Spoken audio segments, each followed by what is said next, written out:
Hi guys, welcome to another audio video, and I'm reading Jeremiah 38 of the King James Version Bible, and it reads, Then Shephatiah the son of Methan and Jedaliah the son of Pashur and Jucal the son of Shelemiah and Pashur the son of Malchiah heard the words that Jeremiah had spoken unto all the people, saying, Thus saith the Lord, He that remaineth in this city shall die by the sword, by the famine, and by the pestilence.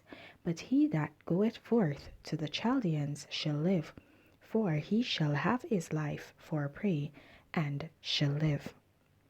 Thus saith the Lord, This city shall surely be given into the hand of the king of Babylon's army, which shall take it.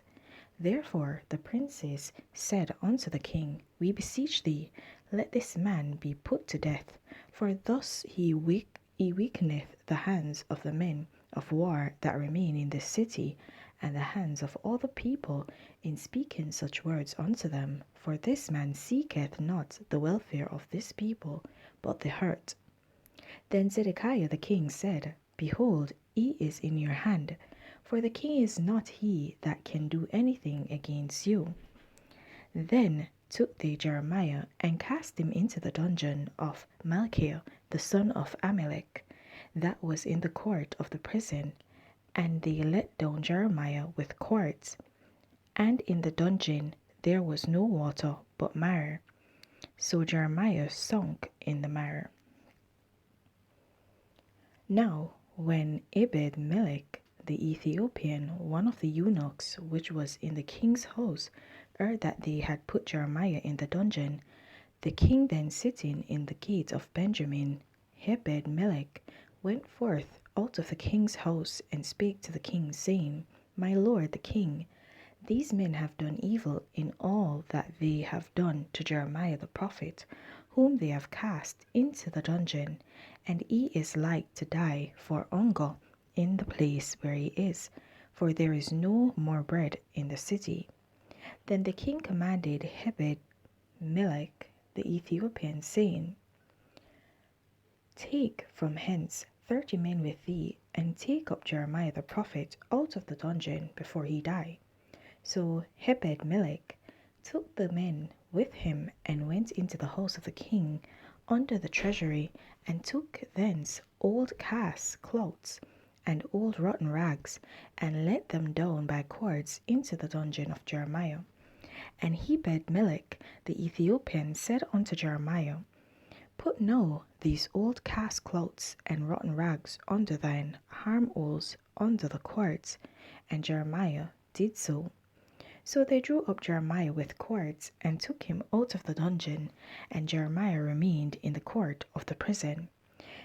Then Zedekiah the king sent and took Jeremiah the prophet unto him into the third entry that is in the house of the Lord.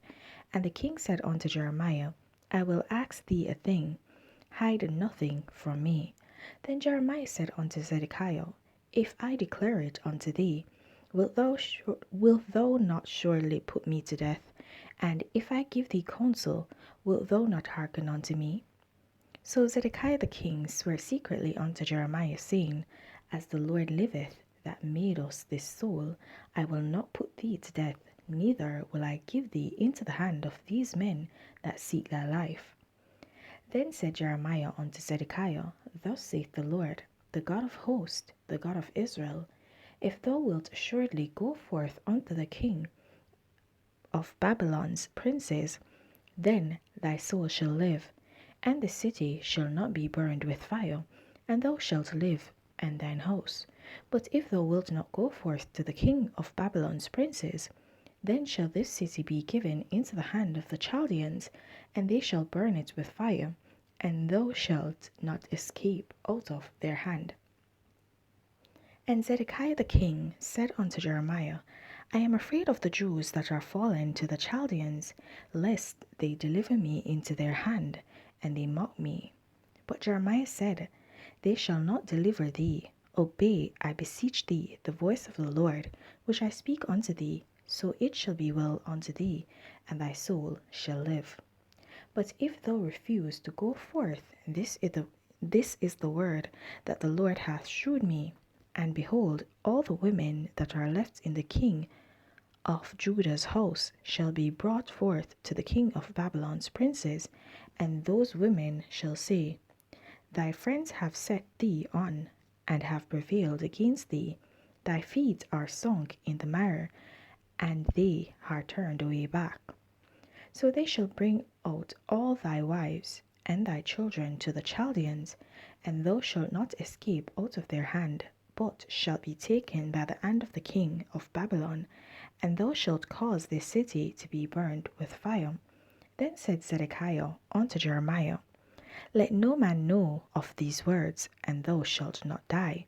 But if the princes hear that I have talked with thee, and they come unto thee, and say unto thee, Declare unto us now what thou hast said unto the king, hide it not from us, and we will not put thee to death, also what the king said unto thee, then thou shalt say unto them, I presented my supplication before the king, that he would not cause me to return to Jonathan's house to die there.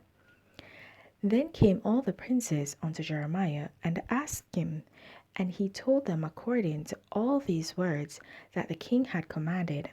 So they left off speaking with him, for the matter was not perceived. So Jeremiah abode in the court of the prison until the day that Jerusalem was taken, and he was there when Jerusalem was taken. Okay, guys, so here we see that in fact King Zedekiah did know of a surety, I'm just using their biblical words, of a surety that Jeremiah was indeed a prophet from God. If he did not know this, then he would not seek counsel from him to tell him what the Lord had told him. Okay, he would not be interested in hearing what Jeremiah had to say after the fact that he put him in the dungeon. And Ebed-Melech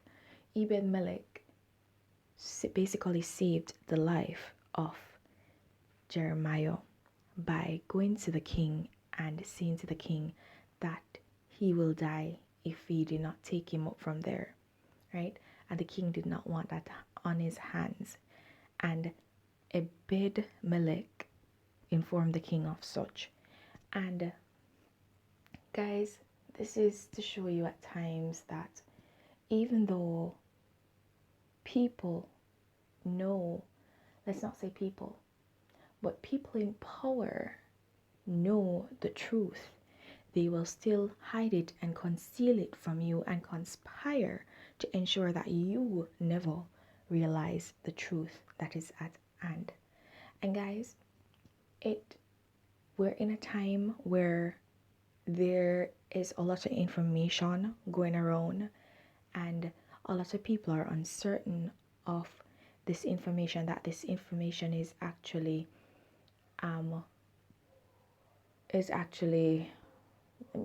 valid.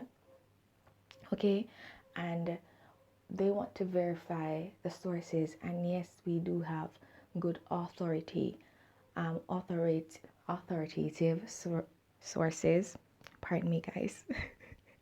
Falling over my words. But yeah, authoritative sources.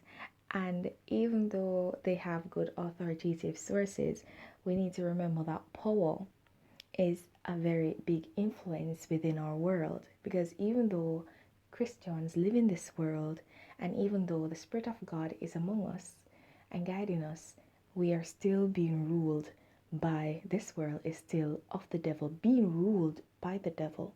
Okay? And so those people in power are people who are basically being influenced by the devil.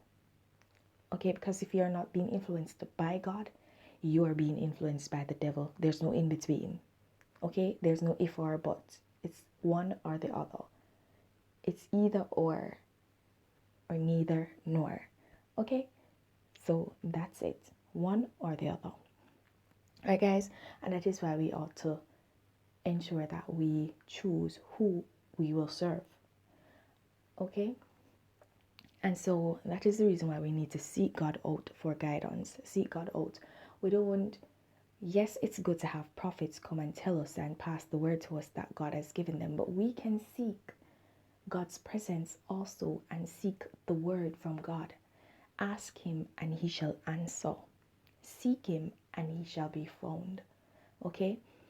So, guys, I just want you all to just be in tune with God. Ask him whatever questions you may have laying on your mind, laying on your heart. You don't need someone to intercess on your behalf anymore. Okay? That's what Jesus came for, so we can have free access to God. So take advantage of that. All right? Because if this chapter should tell us anything, it's that authoritative figures are often corrupted and conceal the truth from the people. And you don't want to be living under a shadow of lies. All right? So I'm going to leave that right there, guys. Please remember to continue to walk in your salvation. And if you've not yet gained it, then seek it. There's no better time to begin than the present. Have yourselves a blessed day. Bye.